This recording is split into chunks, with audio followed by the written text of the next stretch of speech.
உடையவர் பார்த்து தானே பெருமாளே கொடுக்கணும். அப்படி தான் அவர் கொடுத்துருக்கார். அவள் ஒருத்தருக்கு ஒருத்தர் பேசி வச்சுனுட்டா அது நமக்கு தெரியாது என்ன பேசிட்டு இருக்காருன்னுட்டு. நமக்கு தெரிஞ்சது உடையவர் பேசினது மட்டும்தான். அதுவே உபாயம் என்கிறார். எம்பெருமானோரோட சம்பந்தம் உண்டானவனுக்கு பேச்சு குடலாக ஈஸ்வரன் கைபார்த்திருக்க வேண்டாவிரே தேவுமற்றறியேன் மேவினேன் பொன்னடி மெய்மையே என்றிருந்தால் பின்னை அங்க நல்லது இராதிரே. மதுர்கவியாழ்வார் என்ன சொல்லியிருக்கார்? ரெண்டும் சொல்றார் பாருங்க. தேவு மற்றறியேன், வேறு தெய்வம் கிடையாது. மேவினேன் அவன் பொன்னடி. இந்த பொன்னடின்னு வர்றச்சே தான் ஜாகிரதையாக நீங்கள் மனசில் அர்த்தம் வாங்கிக்கணும். மேவினேவன் பொன்னடின்னா நம்மாழ்வார்னு மட்டும் வச்சுடக்கூடாது. நம்மாழ்வாருடைய பொன்னடியான ராமானுஜருங்கிற அளவுக்கு அர்த்தம் பண்ணிக்கணும். அதைத்தான் மேவினேனவன் பொன்னடின்னு மதுர்கவி ஆழ்வார் சொல்லியிருக்கார். அது மாறாது. பொன்னடி என்ற அருளி செய்தாரிரே தனியாக போடுறார் பாருங்க. பொன்னடின்னு ஏன் சொல்லியிருக்கார்? இப்படி சர்வ பிரகாரத்தாலும் சர்வருக்கும் உத்தாரகர் எம்பெருமானாரையாக குறையில்லை. இப்படி உத்தாரகரான எம்பெருமானாருடைய அபிமானத்திலே அந்தர்பவியாதார் நித்திய சம்சாரியாய் போருவார்கள். அவர் அபிமானத்தில் ஒதுங்கலைன்னா நித்திய சம்சாரியாத்தான் இருக்கணும். மேலே எம்பெருமானார் திருவடிகளிலே பொருந்தி வாழும் போது அவருடைய திருநாமத்தை அனுசந்திக்க வேண்டும். இனிமே சொல்கிற அந்த பத்தி முழுக்கவே ராமானுஜனுத்தந்தாதியிலேருந்து ஒரு 15 பாட்டு இன்னென்ன பாட்டும்படி சொல்லிண்டே வாழுங்கோ வாழுங்கோ வாழுங்கோ அப்படின்னு தான் கடைசி பகுதியில் சொல்கிறார். வாசித்தாலே போரும் புரிஞ்சிடும். திருவடிகளிலே பொருந்தி வாழும்போது அவருடைய திருநாமத்தை அனுசந்திக்க வேண்டும். எம்பெருமானாருடைய திருநாம உச்சாரணம் தற்பாத கமல பிராவண்ய ஜனகமாக அருளி செய்தார். ராமானுஷ ராமானுஷ ராமானுஷன்னு சொல்லிட்டே இருந்தியானால் அவர் திருவடித்தாமர்களில் உனக்கு பக்தியை வளர்க்கும் என்று 109 சொல்கிறார். ராமானுஜன் சரணாரவிந்தன் நாம் மன்னி வாழ நெஞ்சே சொல்லுவோம் அவன் நாமங்களே. அவருடைய நாமங்களை சொல்லுங்கோ, சரணாரவிந்தத்தில் மன்னி வாழலாம். அவர் நாமங்களை சொல்லாதிருங்கோ, சரணாரவிந்தத்திலேருந்து தள்ளி வாழலாம். அவ்வளோதான். பாட்டில் தானே இருக்கு. இப்போ நெஞ்சே செல்லுவோம் அவன் நாமங்களே என்று நாம் மன்னி வாழ, அவன் நாமங்கள் சொல்லாத போது பொருந்தி வாழக்கூடாதே. அவர் நாமங்கள் சொல்லலைன்னா திருவடிகளில் பிராவண்யம் வராது என்றபடி பொருந்தி வாழும்போது அவன் நாமங்கள் சொல்ல வேணும் என்கையாலே நாம் தன் நாம அனுசந்தானம் தற்பாத கமல பிராவண்ய ஜனகம் என்றபடி. அப்போ நாமத்தை சொல்ல சொல்ல திருவடித்தாமர்களில் பக்தியை வளர்க்கும். இப்படி எம்பெருமானாருடைய திருநாமத்தை அனுசந்தித்து அவர் திருவடிகளிலே பொழுந்தி வாழ்வர்களுடைய பிராபிய பிராபகங்கள் இரண்டும் எம்பெருமானார் திருவடிகளே. அப்போ நாமங்களை சொல்லிட்டும் திருவடியில் பக்தி வந்தது. அப்படி இருக்கிற எல்லாருக்கும் இனி பிராபியமும் பிராபகமும் அவர் திருவடிகள் தான். அதையும் அமுதனார் சாதிக்கிறார். பேரொன்று மற்றில்லை நின் சரணன்றி அப்பேரளித்தற் காலொன்றுமில்லை மற்ற சரணன்றி. அந்த சரணே தான் பேற்ற கொடுக்க போகிறது. அந்த சரணே தான் பேரு. பேரொன்று மற்றில்லை நின் சரணன்றி. உன் திருவடியை தவிர எனக்கு பிராபியம் புருஷார்த்தம் வேறில்லை. அப்பேரளித்தற் காலொன்றுமில்லை மற்ற சரணன்றி. அந்த பேற்ற கொடுக்கறதுக்கு உபாயமும் அந்த திருவடியை தவிர எனக்கு இன்னொன்று இல்லை என்று பிராபிய பிராபகங்கள் இரண்டையும் அவர் திருவடிகளிலே அறுதியிட்டாரிலே அமுதனார். பேரொன்று மற்றில்லை நின் சரணன்றி ஆறொன்றுமில்லை. பேரொன்றுமில்லை ஆறொன்றுமில்லை. பேரொன்றுமில்லைன்னா பிராபியம் வேற இல்லை, ஆறொன்றுமில்லைன்னா உபாயம் வேற இல்லை என்று அந்நியோக விவச்சேதம் பண்ணுகையாலே இதை தவிர மற்றொரு இடத்துல பிராபிய பிராபகத்துவம் வராது. சரம பருவத்திலே பிராபியத்துவ பிராபகத்துவங்களை அறுதியிட்டால் பிரதம பருவத்திலே முதல் தன்னிலே வியுற்பத்தி தானும் இல்லையோ என்னும்படி ததேகனிஷ்டனாய் இருக்க வேணும் என்னுமிடம் தோன்றுகிறது. ஒரு அழகான சுவையான செய்தி சொல்கிறார். பெருமாள் தான் உபாயம், பெருமாள் தான் பிராபியம் அப்படின்னு தெரிஞ்சுட்டேன். ஆனால் அதில் நிறையா சந்தேகம் இருக்குதுன்னு சொன்னால் கிடைக்குமோ கிடைக்காதோ தெரியாது. அதனால் அந்த எண்ணத்தை தாண்டி ராமானுஜர் திருவடிகளே உபாய உபயம்னு வந்துட்டேன் இப்படின்னு சொல்லணும்னு தானே இத்தனை நினச்சிட்டு கீழ் இல்லைங்கிறார். இது எப்படின்னால் இன்னொரு 50 வருஷம் போட்டோம். போன அப்புறம் வண்ண தொலைக்காட்சி பெட்டி வாங்குற போது இப்போ வாங்கிட்டு இருக்கோம். இப்போ நம்மளெல்லாம் கேட்டால் கருப்பு வெள்ளைன்னு இருந்தது, அதை விட வண்ண தொலைக்காட்சி நன்னா இருந்தது, மாறி வந்திருக்கும் எல்லாம் சொல்லிவிடும் இல்லையோ. ஏன்னா நமக்கு இன்னும் முதல்ல 3வது வீட்டில் மட்டும்தான் இருக்கும். போய் உக்காண்டு பார்த்ததே நமக்கு இன்னும் சில பேர் தெரியும். நம்ம வீட்டில் கூட இருந்திருக்காது. அப்போ அதுவே தெரிஞ்சு வச்சுருக்கோம். அப்புறம் நம்ம வீட்டுக்கு வெள்ளை கருப்பு வெள்ளை, அதுக்கப்புறம் நம்ம வீட்டு வரணும். ஒரு 100 வருஷம் போட்டோம். போன அப்புறம் கருப்பு வெள்ளை தொலைக்காட்சி பெட்டின்னு கேட்டால் எந்த பிள்ளைக்கானு தெரியும்? மறந்தே போடும். இன்னொருத்தர் வீட்டில் போய் பார்த்துருக்கிறதுன்னா தெரியாது. இப்போ நமக்கு அடுப்பு மூட்டி தழுகைன்னா தெரியாதே. அந்த மாதிரி இப்போ தெரியுமா இருக்கான்னு? இப்போ கீழே உட்காந்து சாப்பிட்றதுன்னு எத்தனை பேருக்கு தெரியும்? கறி அடுப்பு விறகடுப்புன்னா எத்தனை பேருக்கு தெரியும்? அது இன்னும் எத்தனையோ விஷயம் தெரியாது. மாக்கல் சட்டியில் மாவுடு போடணும்னா யாருக்கான்னு தெரியுமா? இப்போ மறந்தே படுத்தோ இல்லையோ, அதை போல இது மறந்து போடும். அந்த பிள்ளையை பார்த்து கருப்பு வெள்ளத்தில் அது என்னதுன்னுவோம். அதை போல இவர் சொல்கிறார், பிரதம பருவம் உபாய உபேயம்னு தெரிஞ்சு சரம பருவத்துக்கு வரலையா. ராமானுஜர் திருவடி உபாய உபேயம்னு தெரிஞ்சுட்டான். பிரதம பருவம்னால் அது ஏதோ கோவிலில் உற்சவம் நடக்கும், சேவிக்க போகட்டான். சாமியா திருவடியில் சரணாகதி பிராப்பியம்லாம் சொல்லியிருக்கு. அப்படிலாம் எங்களுக்கு ஒன்றுமே தெரியாதுன்னுட்டானோ. அப்போ பிரதம பருவத்தில் வியுற்பத்தியே இல்லைன்னுட்டார். வியுற்பத்தின்னு இது உபாயம் உபேயங்கிற ஞானம் இருந்து அதில் குறை இருக்குன்னு விட்டு உடையவரிடத்துல வந்ததில்லை. அவனுக்கு அது தெரியவே இல்லை. தெரிஞ்சதே இது மட்டும்தான். இது சௌக்கியமான விஷயம் சுவாமி. நாங்கள் தான் இங்கேயும் இல்லாத அங்கேயும் இல்லாத இப்போ அல்லாடிட்டு இருக்கோம் போல் இருக்குப்போ. அப்போ இன்னொரு 50-100 வருஷம் போச்சுன்னா இதுவே உண்மையாயிட போகிறது என்னும் இடம் தோற்றுகிறது. இத்தால் ஆச்சாரிய அபிமான நிஷ்டனாகில் மறு கலசாதபடி இருக்க வேண்டும். ஆச்சாரிய அபிமானத்திலேயே உறுதியோடு இருந்துட்டீர், மற்ற அழுக்கு கலசவே கூடாது. மறு கலசாதபடின்னு எதை சொல்கிறார்? ஈஸ்வராபிமானம் கலசாதபடின்னு சொல்லிட்டு இருக்கார். அது கூட கலசாதபடி இருக்கணும்னு இது யாருக்கு? ஒரு வடுக நம்பிகளுக்கு வந்திருக்கலாம். அன்று இருக்கிறவருக்கு ஒரு மதுரகவி ஆழ்வாருக்கு நம்மாழ்வார் இடத்துல வந்திருக்கலாம். வடுக நம்பி திருவோலக்கத்திலே சென்றால் எம்பெருமானாரை நோக்கி தண்டம் சமர்ப்பித்து ஒரு பார்ஸ்வத்திலே கடக்க நிற்பாராய். எம்பெருமானார் வடுக நம்பியை நம்முடைய மதுர கவிகள் என்று அருளி செய்தாராம். இவர் போய் சேவிச்சுட்டு அப்படி பக்கத்தில் ஒதுங்கி நிற்கிறச்சே ராமானுஜர் சொல்கிறார், இவரா நம்மாழ்வாருக்கு மதுரகவிகளோ இல்லையோ, நமக்கு இவர் தான் மதுரகவிகள். அப்போ அவரை விட்டு தேவுமத்தரியே நிறுந்தத்தே இவரை விட்டு தேவுமத்தரியே நிற்கார். என்ன ஆழ்வாருக்கும் ஒரு மதுரகவிகள் உண்டிரே. இப்படி இருக்கையாலே இரே இவருக்கு ஆழ்வானையும் ஆண்டானையும் இரண்டிட்டு சொல்லலாயிற்று.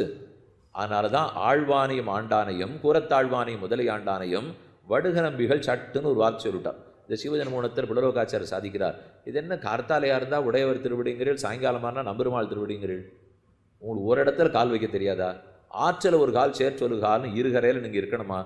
நீங்கள் உடையவர் திருவடிகளையே பற்றினா அவங்க நம்பெருமாள் மோட்சம் கொடுக்க மாட்டேன்னு சொன்னாரான்னா? அப்படி சொல்லவே இல்லையே. ஒரு இடத்துலேயே இருக்கலாமே, இன்னொரு இடத்துக்கு போக வேண்டாமேன்னு வடுக நம்பிகள் கொள்ட்டார். நம்பெருமாளை சேவிச்சுட்டு வந்ததுக்கு வேற என்ன பண்ணதுக்கு இல்லை. இதை திருவரங்கநாதனை சேவிச்சுட்டு வந்ததுக்கு எதுக்கு உங்களுக்கு 2 கரையன்னு கேட்டாராம். ஒரு நாள் எம்பெருமானார் வடுக நம்பி அழைத்தருளி, வடுகா ஆச்சாரிய அபிமான நிட்டன் எத்தை போலே இருப்பான். இவர் கேட்குறாரு, அவர் பார்த்து, ஆச்சாரிய அபிமானத்தில் இருக்கிறவர் யாராட்டம் இருப்பார்? எதை போல இருப்பார்னால் வேம்பின் புழி வேம்பன்னி உண்ணாதுன்னு இருப்பார். வேம்பு வேப்பம் கசக்கும்னு தெரியும், அதில் இருக்கிற புழு அதைத்தான் சாப்பிடும், அதுக்கு அதை தாண்டி போகவே தெரியாது. அதே போல் ஆச்சாரிய அபிமானத்தில் இருக்கிறவனுக்கு அதுதான் தெரியும், அதை தாண்டி பகவத் அனுபவத்துக்கு போக மாட்டான்றார். இதை கேட்ட உடனே என்ன சந்தேகம் வந்துட்டு, வேம்பு வேப்பங்கொழுந்துங்கிறது கசக்குமே, ஆச்சாரிய அபிமானம்ங்கிறது நன்னத்தானே இருக்கும். அப்படி இருக்கிறச்சே கரும்பின் புழு கரும்பன்னி உண்டாதுன்னு சொல்லியிருக்கலாம் இல்லையோ. அது என்ன வேம்பின் புழு வேம்பன்னி உண்ணாது? கரும்பு புழுன்னா இனிப்பாக இருக்கும் இல்லையோ என்று சொன்னால், அப்போ நீங்கள் என்ன நினச்சுடுவீள்? ஆச்சாரியன் இனியவரா இனிக்க இனிக்க செய்தால் ஆச்சாரியனிடத்தில் இருக்கணும். அவர் இனிப்பாக செய்யலைன்னா பெருமாள்கிட்ட மாறிடணும்னு நினச்சுட்டீங்கன்னா அது தப்பு. நான் எடுக்கிறச்சேவே வேம்பின் புழு வேம்பன்னி உண்ணாதுன்னு சொல்லிடுறேன். எங்கள் ஆச்சாரியன் அடித்தாலும் புடைச்சாலும் வெளியில் போகணும் விரட்டினாலும் இவரை விட்டு போக மாட்டேன்னு சொன்னார். அப்படிங்கிறதுக்கு தான் வேம்பின் புழுன்னு சொன்னார், கரும்பின் புழுன்னு சொல்லலேங்கிறார். அர்த்தம் வாசிக்கிறேன். வேறொன்னையும் அபிமானத்திலே ஒதுங்கி இருக்கிறவன் வேம்பின் புழு வேம்பன்னி உண்ணாது என்கிறபடியே ஆச்சாரியனுடைய அபிமானத்திலே ஒதுங்கி இருக்கிறவன் பேச்சுக்குடலாக அறுதியிட்டிருப்பது தது அபிமானத்தை ஒழிய வேறொன்றையும் பேச்சுக்குடலாக அறுதியிட மாட்டான். ஆச்சாரியாபிமானந்தான் எனக்கு பேர் கிடைக்கிறதுக்கு ஒரே உபாயம் என்ற நிஷ்டையில் இருக்கார். இதை கரும்பின் புழு என்று சொல்லுகை அன்றிக்கே வேம்பின் புழுவை திஷ்டாந்தமாக சொல்லுவானேன்? கரும்பின் புழுன்னு சொல்லாமல் ஏன் வேம்பின் புழுங்கிறார்? பரமதயாளுவான ஆச்சாரியன் தானே தன் அபிமானத்தில் ஒதுங்கி இருக்கும் சிஷ்யனுக்கு தன் பக்கல் உள்ள வைரஸ்யம் பிறக்கும்படி காதகனான தசையிலும், ஒருவேளை ஆச்சாரியன் சிஷ்யனிடத்தில் இனிக்க நடந்துக்கல, காதகன் என்னமோ வெளியே போனுட்டார். அப்படியே சொன்னாலும் ஆச்சாரியன் இத்தனை நாளாக கைங்கர் பண்ணியிருந்தேன் வெளியில் போகணும்னு சொல்லிட்டார், போடுவாளான்னு நாள் போவே இல்லையே கூறத்தாழ்வான். வாசலில் போகணும்னு சொன்னால் 3 நாள் 4 நாள் ஆனந்த திண்ணேலே கிடந்தார். இதுவரை அப்போ அவரை கேட்டால் என்ன சொல்லுவார்? அவர் சொன்னது அடியேன் ஆச்சாரிய பரதந்திரன், அவர் இங்கே இருந்தால் இருப்பேன், அங்கே போனால் போவேன், அங்கே போனால் போவேன், எங்கே போனாலும் போவேன், அவர் வெளியில் போனாலும் போவேன். அதுக்குன்னு வெளியில் போகணுட்டா மனசுலேருந்து போயிட்டு வரனாள் அது போவே மாட்டார். இடத்துல அங்கே போச்சோன்னா அங்கே இருப்பேன். ஏன் ராமன் பரதனை பார்த்து நாட்டுக்கு போனார், லக்ஷ்மணனை கூட வாங்கினார், பேசினாலே தானே. யார் எங்கே கூட போகணுமோ போனால் போகணும். இங்கே இருந்தால் இங்கே இருக்க போகிறோம், அங்கே இருந்தால் அங்கே இருக்க போகிறோம். அந்த நிஷ்டை வர வேண்டியது இன்றைய 2019 ரொம்பவே முக்கியம். ஏன்னா இப்போவே என்ன ஆகிடுறதுன்னா என்னமோ ஒரு வார்த்தை சொன்னார்னு உடனே பலருக்கு அது பொறுக்க மாட்டேங்குது. அந்த மாதிரி இருக்க முடியுமா? வார்த்தைகள் வாங்கி வாங்கித்தான் பழகி ஆகணுமே தவிர வார்த்தையே வாங்காட்டால் 6 வார்த்தை கிடைக்காது. இந்த வார்த்தை வாங்கினா தான் அந்த வார்த்தை நமக்கு கிடைக்கும். மோதிர கையால் குட்டுப்படணுங்கிறாளோ இல்லையா, ஏதோ லௌகிகத்தில் சொல்லிவிட்றா. அதனால் ஆச்சாரியன் என்ன சொன்னாலும் அதை எதிர்த்து ஒன்று நினைத்தோங்கிற பேச்சுக்கே இடமில்லை. அவர் இருக்கவே நாம் இருக்கிறோம். அவர் திருவடியை பற்றித்தான் நாம் மோட்சத்துக்கு போகிறோம். அவர் கொடுக்கவே தான் உடையவர் யாருன்னே நமக்கு தெரியும். எனக்கு இருக்கிற ஒரே சங்கிலி தொடர் அவர் திருவடியை பற்றுவது தான். அப்போ அதை விட்டுட்டு எங்கேயோன்னு பார்க்க போக சொல்லிட்டாரே என்னால். வேலைக்கு போகிற இடத்துல எத்தனை முதலாளி நம்மளை எத்தனை வச்சிருக்கான், அவன் ஒவ்வொருத்தரும் ஒழுங்காக நடத்தியிருக்கானா? இப்போ இருக்குன்னா ஒரு பேச்சு, இல்லைன்னா ஒரு பேச்சு, இனிமேல் உறவுக்காரா எல்லாரும் எத்தனை பேச்சு பேசியிருப்பா. இவாளுக்கு நமக்கு என்ன சம்பந்தம்? இந்த ஒரு சம்பந்தம் இல்லாதவன் இத்தனை பேச்சு பேசுனா ஆமான்னு ஒத்துன்னு இருக்கோம். இப்போ யார் மோட்சத்தையே கொடுத்து சம்சார சம்பந்தியை அறுத்து கொடுக்க போகிறாரோ அப்போ அவரிடத்துல இவர் கேட்டாருங்கிறதுக்காக நான் முணுக்குன்னு கோச்சின்றேன்னால் அர்த்தமே இல்லை, அறிவிலின்னு சொல்கிறார். அதனால் அது தெரிஞ்சுக்கோ, உண்மையை புரிந்து கொண்டு ஆச்சார அபிமானத்தோடு இரு. வேம்பன் புழு வேம்பண்ணி உண்டாது என்று திருஷ்டாந்தமாக அருளி செய்தார். நான் உன்னை எண்ணியிலேன் என்கிறபடியே தது அபிமான ராகித்யத்தில் சத்தை இல்லை என்னும்படி சொல்லணுமா? அப்படியே ஆச்சாரியன் நம்மளை வெய்யிறான்னு வச்சுங்களேன். நான் உன்னை எண்ணியிலேன் கண்டேன், ஆச்சாரியனே நீ என்னை எண்ணியிலை சொல்லிட்டு அங்கேயே உட்காந்துருக்கோங்கிறார். சொன்ன ஆச்சாரியன் கோச்சு போகிறான்னா, கோவிச்சுன்னா உமக்கு ஒன்றும் இல்லையே. அவர் கோவிச்சுக்கிட்டோம். எப்படியா இருந்தாலும் அந்த ஆச்சாரியன் உடையவருக்கு பரதந்திரர், உடையவர் விடமாட்டார். இந்த ஆச்சாரியன் விடணும்னு நினச்சா கூட அவரை எப்படி கூட்டின்னு வரணுங்கிறது உடையவருக்கு தெரியும். இந்த ஆச்சாரியனுக்கு அவர் தான் ஆச்சாரியன், அடியேனுக்கு அவர் தான் உச்சாரக ஆச்சாரியன். அப்போ இவரை எனக்கு நியமிச்சிருக்காருன்னா இவரோடு இருக்கணும். இதிலே பிள்ளலோகாச்சாரியர் சிவஜன்மோகன் மகாகிரந்தம் சாதித்தாரோ இல்லையோ, எத்தனை இடத்துல உடையவர் திருவடின்னு சொல்லியிருப்பார். தேடி பார்த்தா கூட கிடைக்காது. திரும்ப திரும்ப ஆச்சாரியன் திருவடின்னு வரும். ஆனால் இந்த புஸ்தகத்தில் பொதுவாக ஆச்சாரியன் திருவடின்னு சொல்ல மாட்டேங்கிறார். எதையும் விசேஷமாக உடையவர் திருவடிங்கிறார். இப்போ இந்த 2 புஸ்தகத்தையும் நீங்கள் வச்சு தராசில் பார்க்கணும்.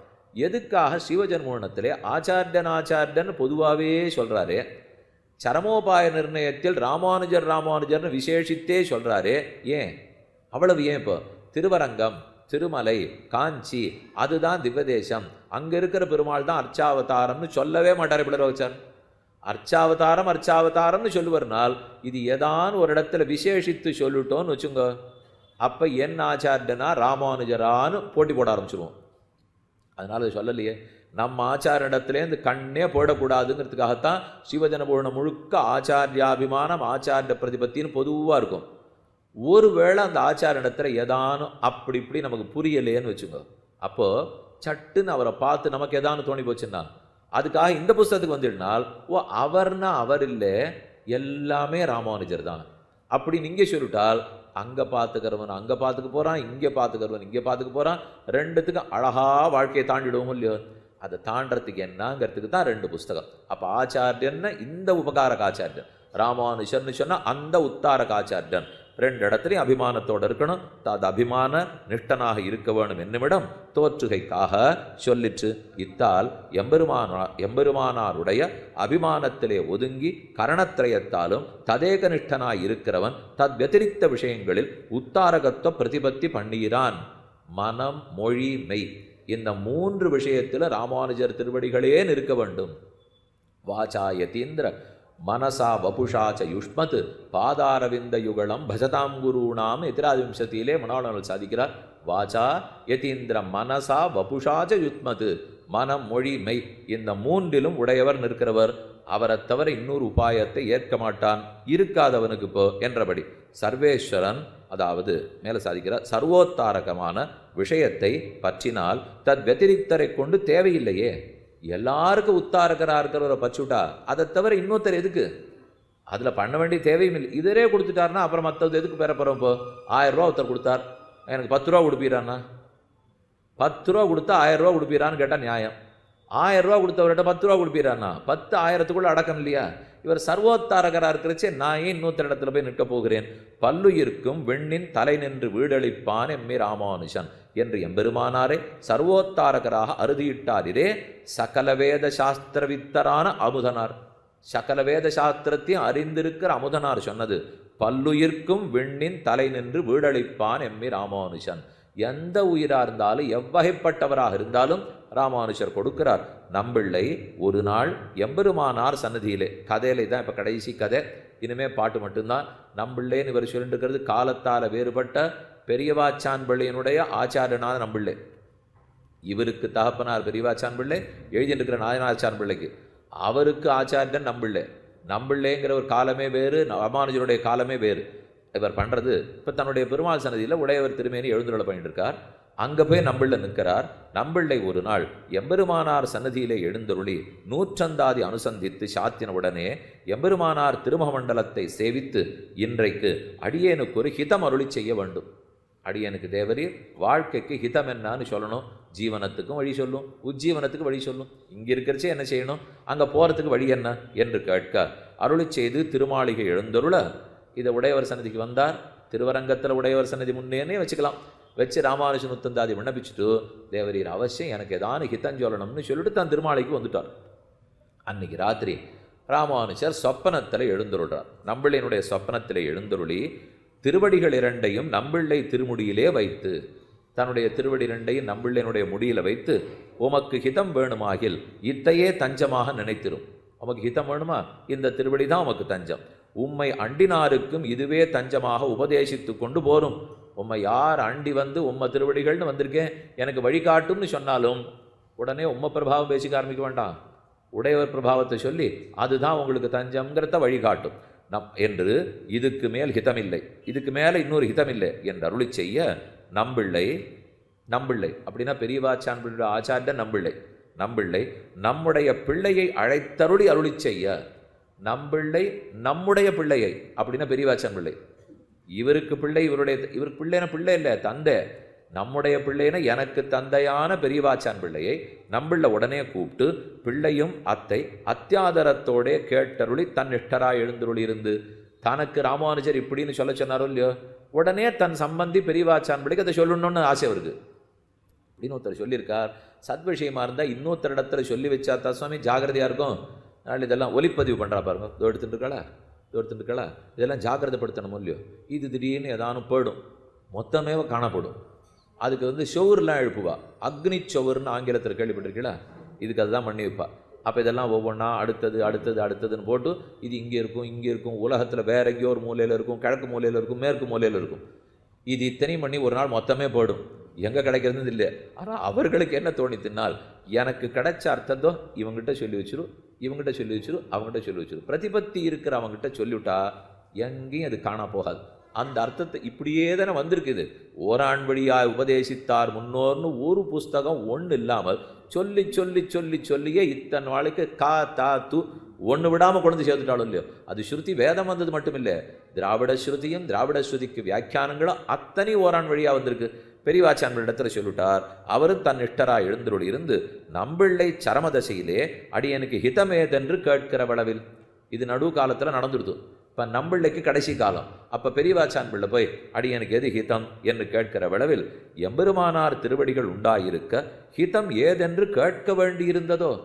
இன்னொரு தரம் கேட்கணுமா, ராமானுஜர் திருவடி தான் சொல்லிட்டோமே, இதை திரும்ப திரும்ப எத்தனை தரம் கேட்டாலும் எந்த தசையில் கேட்டாலும் அதான் உண்மை, இப்போது அதுதான் உமக்குன்னு கொள்ளும். அவருடைய அபிமானத்திலே அந்தர்பூதராயிருக்கிற நமக்கெல்லாம் ஹிதத்துக்கு கரைய வேண்டாம். அவர் அபிமானத்தில் ஒதுங்கி இருக்கும், அதில் உள்ளடங்கி இருக்கும்.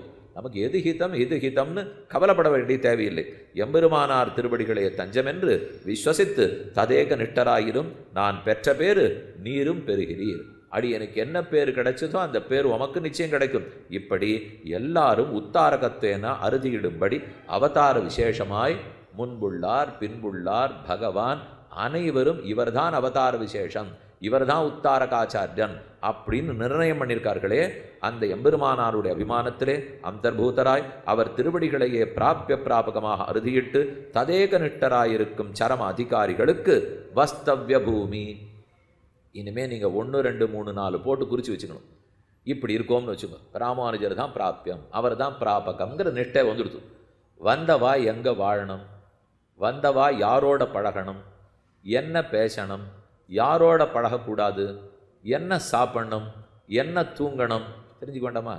இவர் தான் உடையவர் சம்பந்தின்னு ஆயிடுத்துன்னு அவன் எப்படி இருக்கணும்னால் வஸ்தவ்ய பூமி, அவள் இருக்க வேண்டிய இடம் ராமானுஜனை தொழும் பெரியோர் எழுந்தரை தாடுமிடம் அடியேனு கிரிப்பிடம். ராமானுஜனுடைய பக்தர்கள் தொழுது ஆடி ஆடி அகங்கரைந்து எங்க இருக்காளோ அந்த பாகவதர்கள் வாழ்கிற பூமி தான் அடியேனுக்கு வஸ்தவ்யம். அங்குதான் நான் இருப்பேன். ராமானுஜனை தொழும் பெரியோர் எழுந்தரை தாடுமிடம் அடியேனுக்கு இருப்பிடமே. கடைசியில 105வது பாசுரத்திலே ராமானுஜமுத்தந்தாயில திருவனந்தமுதனார் சாதிக்கிறார், அது இருப்பிடம் என்று அமுதனார் அருளி செய்கையாலே எம்பெருமானார் பக்கல் பிராவண்யம் உடையவரான ஞானாதிகர்கள் வசித்து வந்த இருக்குமிடமே, அவர்கள் கழித்து வர்த்திக்கும் இடமே வாசஸ்தானம். ராமானுஜரை பற்றி ஞானம் இருந்து அவரிடத்துல பக்தி இருக்கிறவா எங்க வாழ்வாளோ அதுதான் நமக்கு வாசஸ்தானம். 2, இங்கிருக்கும் நாள் அனுபவத்துக்கு விஷயமேது. இங்கு இருக்கிற நாள் என்ன பண்ணிட்டு இருக்கணும், எதை அனுபவிக்க வேண்டும், அங்கே போனப்புறம் தெரியறது எங்களுக்கு. இங்கே இருக்கிறது தான் புரியல சாமி. இதில் ஆச்சரியம் பாருங்க. வைகுந்தத்துக்கு போனப்புறம் என்ன பண்ண போறீங்கன்னா பளிச்சுன்னு சொல்லிடுவோம், இங்கே என்ன பண்ண போறீங்கன்னா முழிப்போம். இது கையில் இருக்கிறது தெரிய மாட்டேங்கிறது. ஆனால் அங்கே தெரியறது என்னால் அங்கே குழப்பத்துக்கே இடம் இல்லை. இங்கே எல்லாம் குழம்புறது. குழப்பறதுக்கு நிறைய ஆள் இருக்கா, குழம்புறதுக்கு நிறைய ஆள் இருக்கா. அதனால ஏதுன்னு தெரியலையே சொல்லிட்டார் அவரே. என்ன செய்யணும்னால் இது அதாவது ஞானாதிகர் கழித்து வர்த்திக்கும் இடம் உவந்திருந்தேன் அவன் சீரன்றி யான் உள்மகிழ்ந்தேன். அவன் சீரன்னி யான் உண்மகிழ்ந்தேன். ராமானுஜருடைய சீர் கல்யாண குணங்கள், அதை தவிர மற்றொன்றை அனுபவிக்க போறதில்லை. அப்போ உடையவர் அவதாரத்திலேருந்து 120 ஆண்டு இருந்த வரைக்கும் அவர் சரித்திரத்தை ஒன்றுனா நினச்சி யாராருக்கு எப்படி அனுகிரகம் பண்ணியிருக்காருன்னு அந்த குணம், அந்த சேட்டிதம், அதை நினைத்து அனுபவித்து கொண்டிருப்பதே இவனுக்கு கர்த்தவியம். அதை செய்யுங்கோ. இங்கிருக்கும் நாள் அனுபவத்துக்கு விஷயம் உவந்து அருந்தேன் அவன் சீரன்னி யான் ஒன்று உள்மகிழ்ந்தேன் என்கையாலே எம்பெருமானாருடைய கல்யாண குணங்கள் தானே அனுபவத்துக்கு போக்கியத்துவன விஷயம். இனி 3வது, ராமானுஜன் மிக்க சீலமல்லால் உள்ளாதென் நெஞ்சு என்கையாலே எம்பெருமானாருடைய அபரிச்சின்னமான சீலகுணத்தை நெஞ்சுக்கு விஷயமாக்குகை சரமாதிகாரிக்கு கிருத்தியம். கிருத்தியம் நாம் செய்ய வேண்டியது எது? ராமானுஜருடைய சீலமல்லாது உள்ளாதென் நெஞ்சு. சீலம்னா ரொம்ப பெரியவர் உடையவர், ரொம்ப தாழ்ந்தவர் நாம.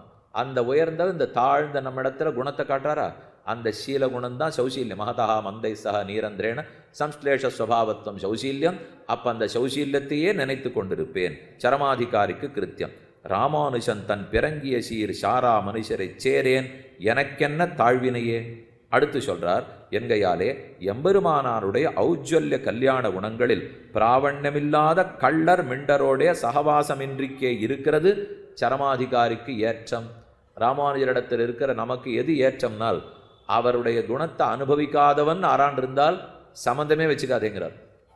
ஒதுங்கிடு, பிராவண்யம் இல்லாதவரிடத்தில் சேராதே. சேரேன் எனக்கென்ன தாழ்வினியே என்று தத்து சகவாச ராகித்யம் ஆதித்யாவகம் என்கையாலே தத் சகவாசம் அனர்த்தாவகம். ராமானுஜனரடியாரோட சகவாசம் வச்சிருந்தியானால் ஆதிக்கம், இல்லை வேற யாரோடைய சகவாசம் வச்சிருந்தியானா அனர்த்தம். ஆதிக்கத்தை பாரு, வசத்தியா இருக்கிறதுக்கு வழி பாரு, அனர்த்தத்தின் வழி தேடாதே. எம்பெருமானார் திருவடிகளில் பிராவண்யமுடையார் அதில்லாத மூர்க்கரோடு சகவாசம் பண்ணில் சொரூபஹானி பிறக்கும்.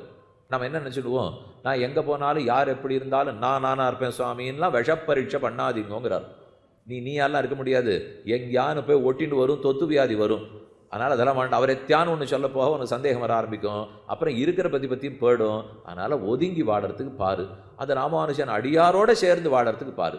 அந்த அடியார் மற்ற பேரோட சம்மந்தப்படுவா, திருத்தறதுக்காக நல்லத்தை எடுத்து சொல்கிறதுக்காக படுவார்கள். அத்தோட நிறுத்திக்கோன்னு சொல்கிறார். ராமானுஜன் புகழன்றி என் வாய் கொஞ்சி பரவகில்லாது. இந்த வாய் அவர் புகழத்தவர் இன்னொன்று பேசாது என்கையாலே எம்பெருமானாருடைய கல்யாண குணங்களே சரம அதிகாரிகளுக்கு வாச்சா அனுசந்தேயம். வாக்கால எதை பேசிகிட்டே இருக்கணும்னால் அவர் குணத்தையே பேசு. எங்கே கல்யாணத்துக்கு இனிமேல் போய் உட்கார்ந்தாலும் ஒரு நாற்காலி இழுத்து போட்டு நடுவில் உட்காந்துங்க. யார் வரலே கவலைப்படாதீங்க. ஒரு 4 சரித்திரம் உடையவரை பற்றி சொல்ல போகிறேன்னு ஆரம்பிங்கோ, அடுத்த கல்யாணத்துக்கு கூப்பிட மாட்டான். பரவாயில்ல, நல்லது. இப்போ அந்த ஒரு நாள் மிஞ்சு நம்ம வேலையை நம்ம பார்க்கலாமோ இல்லையோ. இல்லைன்னா அவாவா பத்திரிகை கொடுத்து பந்தக்கால் நடுறேன்னச்சே நம்ம போக வேண்டியிருக்கு. அதுவும் சகுடும்பராய் குடும்ப சமயத்தராய் எழுந்துருள் இருந்து 2 நாட்கள் முன்னதாகவே நடத்தி கொடுக்க வேணுமா பிரார்த்திக்கிறேன்னா யார் போகிறது 2 நாள் முன்னாடி? அதனால் இது போங்க, போகிற இடத்துல உட்காந்து உடையவரது பற்றியே பேசுவோம். கோவிலுக்கு போனாலும் அதை பற்றி பேசுவோம். என்ன கொஞ்ச நாளில் நம்ம இப்படி இவர் இப்படித்தான் ஒரு மாதிரி ஒரு படமெல்லாம் நம்மளை பற்றி தீட்டிட்டு போகிறாளே. அந்த படம் வாங்குறதுக்கு பாக்கியம் பண்ணியிருக்கணுமோ இல்லையோ. இவன் இப்படித்தானால் இல்லைன்னா எங்கெங்கேயோ போய் எல்லாருக்கும் நாம் புல்லா போட்டுண்டு எல்லாருக்கும் ஓஹோன்னு இருந்துன்னு என்ன இப்போ பெருசாக சம்பாதிச்சிட்டோம் சேர்த்துட்டோம் ஒன்றும் இல்லை. ஆக ராமானுஜன் மண்ணு மாமலர்த்தாள் அயரேன் என்கையாலே எம்பெருமானார் திருவடிகளை மறவாதிருக்கை தது அபிமான நிட்டனுக்கு கர்த்தவியம். ராமானுஜன் மண்ணு மாமலர்த்தாள் மறவேன் மறவேன், அந்த திருவடியை மறக்கவே மாட்டேன். அப்போ எத்தை நினைச்சாலும் அந்த நிமிஷத்தோட ராமானுஜர் திருவடின்னு நினச்சிக்கோங்கிறார். ஒன்றும் ஆயிடாது. இப்போ நினச்சித்தான் பாரு என்ன ஆகுங்கிறது அப்போ தெரியும். இப்போ நினைக்காமலே ஒன்றுமாலே நினச்சிட்டு இருக்கோம். நினச்சிட்டு என்ன ஆறுதுன்னு பாரு. அப்போ உனக்கு எவ்வளவு உறுதி வருது, அப்போ உனக்கு எவ்வளவு நிட்டை ஏற்படும், எவ்வளவு ஆனந்தம் வருதுங்கிறத புரிஞ்சுப்பேள். தது அபிமான நிட்டனுக்கு கர்த்தவியம். அறிவினை என்னை எவ்வாறு நடற்பதுவே என்கையாலே தத்து ஸ்மரணமே அனிட்ட நிவர்த்தியும் என்றபடி. அப்படி நினைக்க அறிவினை என்னை எவ்வாறு என்று அடர்ப்பது, எந்த கர்மமும் என்னை ஒன்றும் படுத்தாது, கர்மங்கள் கிட்டக்க வராது, ஆனந்தம் கிடைக்க போகிறது. தத் விஸ்மரணம். ஒருவேளை அந்த திருவடியை மறந்து போயிட்டியானால் அனர்த்தாவகம் என்னுமிடம் அர்த்தாது சித்தம். அந்த திருவடியை நினைக்க நல்லது நடக்கும்னா நினைக்காட்டா தீயது தான் நடக்கும் என்பது தோன்றும். உன் தொண்டர்க்கே அன்புற்றிருக்கும்படி என்னையாக்கி அங்காட்படுத்தே எங்கையாலே அங்கையல்வாய் வயல் தென்னரங்கன் அணி ஆகமன்னும் பங்கையமாமலத்தாள் போற்றதும் பத்தியெல்லாம் தங்கியதென்ன தழைத்து நெஞ்சேனன் தலைமிசையே பொங்கி கீர்த்தி ராமானுஜன் அடிப்பு மன்னவே. யாரை பற்றி இருக்கணும்னால் உன் தொண்டர்கட்கே அன்புற்றிருக்கும்படி என்னை ஆக்கி அங்காட்படுத்தே. ராமானுஜன் அடியார்களுக்கு அன்போடு இருக்கணும், அப்படி நீ அவர்களிடத்தில் என்னை சேர்த்து விட்டுடு. என்ன என்கையாலே எம்பெருமானார் திருவடிகளுக்கு அனன்யார்க்க சேஷபூதரான ராமானுஜர் திருவடிகளுக்கே அடிமையாக இருக்கிற ஸ்ரீவைஷ்ணவர்கள் பக்களில் பக்தி இருக்கும்படி தச்சேஷத்துவத்தை எம்பெருமானார் தின்புன்பே பிரார்த்தித்தது தது அபிமான நிட்டனுக்கு ஸ்வரூபம். ராமானுஜரிடத்திலே என்ன பிரார்த்திக்கணும்னால் உன் திருவடிகளுக்கு ஆட்படுத்து மட்டுமில்லை, உன் தொண்டர்கட்கே அன்பு திருக்கும்படி என்னையாக்கி அங்காட்படுத்தே அப்படின்னு அவ பக்தர்களிடத்தில் கேட்க சொல்லலை, உடையவரிடத்திலே கேளுங்கிறார். அவரிடத்திலே போய் அடிய உமக்கு பக்தங்கிறத விட உமக்கு தொண்டன்கிறத விட கொஞ்சம் உமக்கு தொண்டனுக்கு தொண்டன் ஆக்கிவிடுமே. ஆக்கிவிட்டா அப்புறம் திரும்ப வரவே மாட்டாளோ இல்லையோ. ஒரு வீடு இருக்குது, அந்த வீடை 4 தரம் விற்பனை கை மாறிடுத்துன்னு வச்சுங்க. அப்புறம் முதல் பத்திரத்திலே தான் ஆபத்து இருந்தால் கூட அது நம்மளை ரொம்ப தாக்காது. யாரான வக்கீல் இருந்தால் கேட்டு பாருங்களேன். யாரோ ஒரு பத்திரத்திலே தப்பாக வாங்கிவிட்டார், அந்த பத்திரம் சரியாக பதிவாலே, நீங்கள் அவர்கிட்ட போய் வீட்டை வாங்கினேன்னு வச்சுங்க, நீ சரியாக வாங்கலேன்னு விடுவா. அது அவர் விற்று 4வது தடவை நான் வாங்கியிருந்தா எனக்கு தெரியாது, 3 தலைமுறைக்கு முன்னாடி என்னமோ தப்பு இருந்தது, நான் ஒழுங்காக தான் வாங்கினிடுவோம். அதை போல் இது ராமானுஜ திருவடின்னு சொல்லதை விட உன் அடியார்காட்படுத்தேன்னு சொல்லிட்டோம்னா பல முறை விற்பனையாக எடுத்து வெளியில் போகவே முடியாதுங்கிறார். அப்போ அவரிடத்திலே நிற்கிறத விட அடுத்தடுத்து கேட்டுக்கோ. எம்பெருமானார் திருமுன்பே பிரார்த்திக்க தது அபிமான நிட்டனுக்கு ஸ்வரூபம். உந்தன் மெய்யில் பிறங்கிய சீரன்னி வேண்டியலன் யான் இவ்வருள் நீ செய்யில் தரிப்பனி ராமானுஜ எங்கையாலே எம்பெருமானாருடைய விக்கிரக குணங்களை சத்தாதாரகமாக நினைத்து சரமாதிகாரி கிருத்தியம். குணம்னு சொன்னால் எவ்வளவு நினைவுக்கு இருக்கும்னு தெரியாது. பற்பமெனத்திகள் பைங்களனுந்தன் பல்லவமே விரலும் பாவனமாகிய பைந்துவராடை பதிந்த மருங்கழகும் என்று எம்பார் சாதித்தபடிக்கு காஷாய சோபி கமனீய சிகாநிவேசம் தண்டத்ரயோஜ்ஜலகரம் விமலோபத்வீதம் என்ன அவருடைய திருமேனியை நினச்சிக்கோங்கிறார்.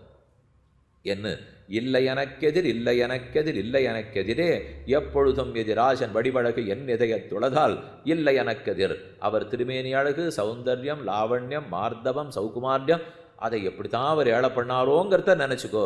அந்த திருமேனி நினைவோடு ராமானுஜன் திருநாமம் நம்பவல்லார் திறத்தை என்று தொடங்கி செய்வன் சோர்வின்றையே எங்கையாலே எம்பெருமானாருடைய திருநாமத்திலே விஸ்வாசயுக்தரான ஸ்ரீவைஷ்ணவர்களை மறவாத பாகவதர்கள் பக்கல் கரணத்திரயத்தாலும் சகலவித கைங்கரியங்களும் வடிவில்லாமல் செய்து போருகை சரமாதிக்கு அதிகாரிக்கு ஸ்வரூபம். ராமானுஜரே கரணத்திரயத்தால் யாரெல்லாம் பற்றிருக்காளோ அந்த அதிகாரிகளுக்கு கைங்கரியம் பண்ணிட்டு இருக்கிறது நமக்கு ஸ்வரூபம். அப்போ அவர்களுடைய நிழலில் ஒதுங்கி செய். எம்பெருமானாருடைய திருநாமத்தை விஸ்வசித்து பரிசீலனம் பண்ணாதாருக்கு பேரு துர்லபமாக இருக்கும். ராமானுஜர் திருநாமத்தில் நம்பிக்கை இல்லை, அதை பற்றி பரிசீலனமே பண்ணலே, தெரிஞ்சுக்கலேன்னால் அவனுக்கு மோட்சம் கிடைக்கிறது அரிதிலும் அரிது. ஏன்னு சொல்கிறார், ராமானுஜன் திருநாமம் நம்பிக்கல்லார் அகலிடத்தோர் எது பேரென்னு காமிப்பரே. இவன் ஏற்கனவே கர்மஞான பக்தி யோகத்தை விட்டுட்டான், ஈஸ்வரனுடைய அபிமானத்தை கொலைச்சுன்னுட்டான், பாக்கி இருக்கிறது ஆச்சார அபிமானம், அதுலேயும் இவனுக்கு நம்பிக்கை இல்லைன்னுட்டானா போக்கிடம் ஏது? வேற போக்கிடமே இல்லை. அதனால் அந்த தப்பை பண்ணாதீங்கிறார். துர்லபமாக அருளி செய்தார். இந்த அர்த்தங்கள் எல்லாம் எம்பெருமானாருடைய திருமமண்டலத்தை பார்த்து அருளி செய்ய அவரும் இதுக்கெல்லாம் இசைந்தெருளி இருக்கையாலே இவ்வர்த்தம் அவிச்சாரியமாய் சுதிருடமான சகல பிரமாண பிரமேய பிரம்மதீர்க்க ரசோக்தி அனுஷ்டான சித்தம். இது இத்தனை ராத்திரி சொப்பனம் நடந்துட்டு இருக்கு. இப்போ அந்த சொப்பனத்தும் போது இந்த திருவடியேன்னு சொல்லிட்டார். அப்போ நம்மளே இந்த அர்த்தத்தை எல்லாம் பெரியவாச்சான் பிள்ளத்திலே சொல்லிட்டார். இவர்கள் சொப்னத்தில் பெருமாள் முன்னாடி ராமானுஜன் முன்னாடி விண்ணப்பிக்கிறார். இப்படியாமே இப்படியாமே இப்படியாமேன்னு சொல்ல சொல்ல ஆமா ஆமாங்கிறாப்பல தலையாட்டின்னு உடையவர் எழுந்துள்ளி இருந்தாராம். அதனால் இதுதான் அவருக்கும் சம்மதம் என்று தெரிந்து விட்டது என்று சுதிருடமாய் அவிச்சாரியமாய், இதுக்கு மேலே இதெல்லாம் விசாரம் பண்ண வேண்டியதில்லை, சுதிருடமாக நிச்சயப்படுத்தப்பட்டது. சகல பிரமாண பிரமேய பிரம்மதீர்க்க ரசோக்தி, எல்லா பிரமாணங்கள்லையும் இதுதான் சொல்லியிருக்கு. பிரமேயமான எம்பெருமான இவரைத்தான் பிரமேயம் விட்டார். நல்ல தீர்க்க தரிசிகளா பிரம்ம ஜானம் இருக்கிற பிரமாதாக்களும் இப்படித்தான் சொல்லியிருக்கார்கள். அனுஷ்டானத்தாலும் காட்டுட்டார். இவ்வர்த்தம் சத்தியம் சத்தியம் புனசத்தியம் எதிராஜோ ஜகத்குரு, மீண்டும் மீண்டும் சத்தியமிட்டு சொல்லுகிறேன், எதிராஜரே ஜகத்குரு சயேவ சர்வலோகானாம் உத்தர்த்தா நாத்திர சம்சயா, அவரே அனைத்து உலகினருக்கும் உத்தர்த்தா, அவரே சம்சார சாகரத்தை தாண்டுவிப்பார் என்பது தெரிகிறது. சத்தியம் சத்தியம் புனசத்தியம் எதிராஜோ ஜகத்குரு சயேவ சர்வலோகானாம் உத்தர்த்தா நாத்திர சம்சயா, ராமானுஷன் மன்னு மாமலர்த்தாள் பொருந்தான் நிலையுடை புன்மையினோர்க்கு ஒன்றும் நன்மை செய்யா பெருந்தேவரை பரவும் பெரியவர்தம் கடல் பிடித்தே என்கையாலே எம்பெருமானார் திருவடிகளிலே பிராவண்யம் இல்லாதாருக்கு யாவதாத்மபாவி சம்சாரம் அனுவர்த்திக்கும். எம்பெருமானார் திருவடிகளில் பக்தி இல்லாத போனால் எது வரைக்கும் உள்ளானோ ஆத்மா இருக்கிற வரைக்கும் சம்சாரத்திலே மாறி மாறி பிறந்து இறந்து கொண்டிருக்க வேண்டியது. உடையோருக்கு அந்த திருவடிகளில் அவனுக்கு பிரதிபத்தி இருந்து பக்தி இருந்துட்டா, இல்லாதாருக்கு கட்டம் சொல்லிட்டார். உடையோருக்கு உடையவரை உடையோருக்கு, உடையவர் திருவடிகளில் பக்தியை உடையோருக்கு யாவதாத்மபாவி சர்வ அபீஷ்டங்களும் சித்திக்கும், அவன் விருப்பப்பட்டது அத்தனையுமே கிடைக்கும் என்பதோடு சரமோபாய நிர்ணயம் முற்று பெறுகிறது. சரமோபாய நிர்ணயம் முற்றிற்று. நாயனாராச்சான் பிள்ளை திருவடிகளே சரணம், எம்பெருமானார் திருவடிகளே சரணம், ஜீயர் திருவடிகளே சரணம். ஸ்ரீமதே ரம்யஜாமாதிர் முனீந்திராய மகாத்மனே ஸ்ரீரங்க வாசினே பூயாது நித்யஸ்ரீ நித்யமங்கலம். ஸ்ரீமன் மகாபூதபுரே ஸ்ரீமத்கேசவ யஜ்வன காந்திமத்யாம் பிரசூதாய யதிராஜாய மங்களம். மங்களாசாசனபரைர் மதாச்சாரிய புரோகமை சர்வைச்ச பூர்வைராச்சாரியைகி சத்கிருதாயாஸ்து மங்களம்னு சொல்லி இந்த அர்த்தத்தை முடித்து கொடுத்த உடையவர் திருவடிகளுக்கும் பல்லாண்டு பாடிக்கொண்டு அமைகிறேன், க்ஷமிக்க பிரார்த்திக்கிறேன்.